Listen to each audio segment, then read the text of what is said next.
परमात्मा की वाणी सुनने वाले सभी वाणी प्रेमियों को मेरा हरिओम। आशा करती हूँ आप सकुशल होंगे और डेली परमात्मा की वाणी प्रेम पूर्वक सुनते होंगे। आप सभी से एक अनुरोध है कि अगर आपको वाणी में आनंद आता है और जो लोग भी वाणी सुनना चाहते हैं उनको वाणी शेयर ज़रूर कर दिया करिए। और परमात्मा के सत्संग धरती से जुड़े लोगों से भी एक अनुरोध है कि अगर वो सत्संग की धरती पर डेली नहीं पहुंच पाते हैं अपने बिज़ी शेड्यूल की वजह से, तो घर बैठे ही अगर परमात्मा ने उनको ये सुविधा दी है और इस मुख से आपको अगर वाणी सुना रहा है और आपको घर बैठे वाणी मिल रही है, तो वाणी ज़रूर सुना करिए। और हो सकता है वाणी की कोई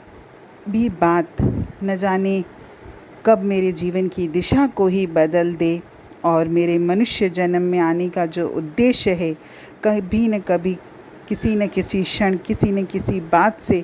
हो सकता है मेरा वो उद्देश्य भी पूरा हो जाए और मेरा मन उस परम पिता परमात्मा में रम जाए, उसे प्रेम करना सीख जाए। जो कि इस चैनल को शुरू करने का उद्देश्य भी यही है कि आप लोगों के हृदय में परम पिता परमात्मा के लिए प्रेम जागृत हो।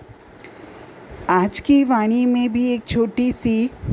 सुंदर सत्य कहानी है कि जीवन में अगर हम कोई भी काम करते हैं तो उसके पीछे सदैव निष्काम भावना होनी चाहिए,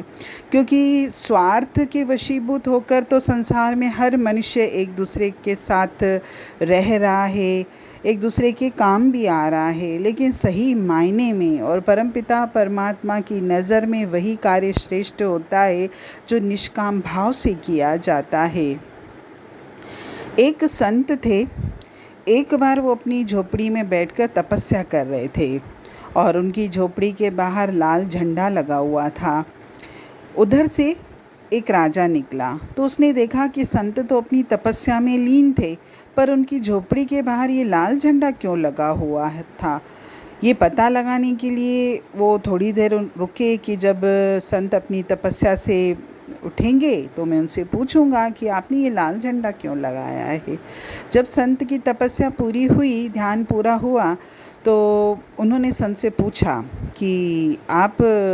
तपस्या में लीन थे, लेकिन मेरे मन में ये भाव आया कि आपने ये अपनी झोपड़ी के बाहर लाल कलर का झंडा क्यों लगाया है।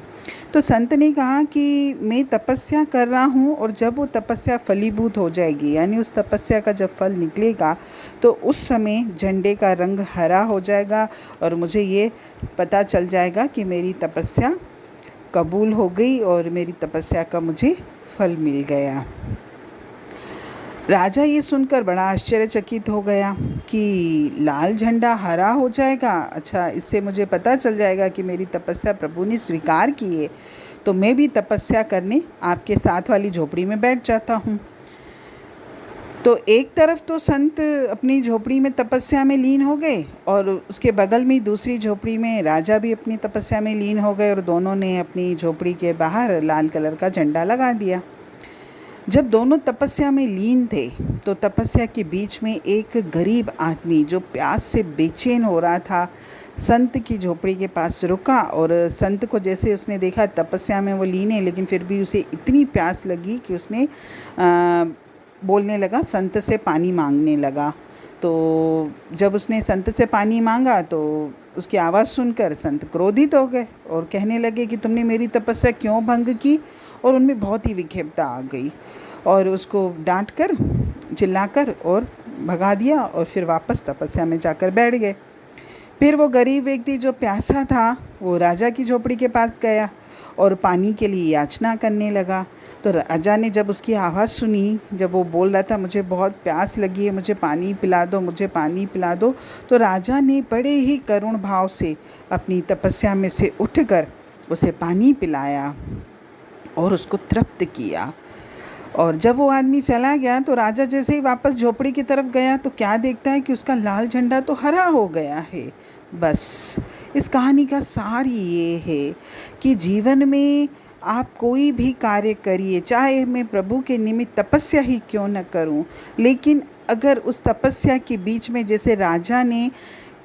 किसी प्यासी की प्यास बुझाई, तो वो तपस्या से कई गुना बेहतर थी। और यही सच्ची तपस्या है कि हमने अगर किसी की त्याग की भावना से अपनी परवाह न करके मदद की है और समय पर किसी के काम आए हैं, यही सबसे बड़ी निष्काम सेवा है।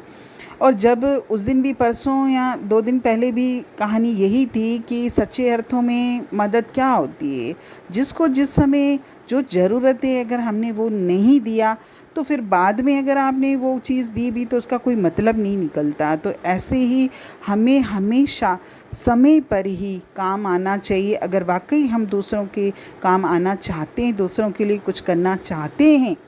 तो जिस समय जिसको जिस चीज़ की ज़रूरत है आप वही दीजिए। और यही मदद कहलाती है और यही निष्काम सेवा कहलाती है। हरि ओम।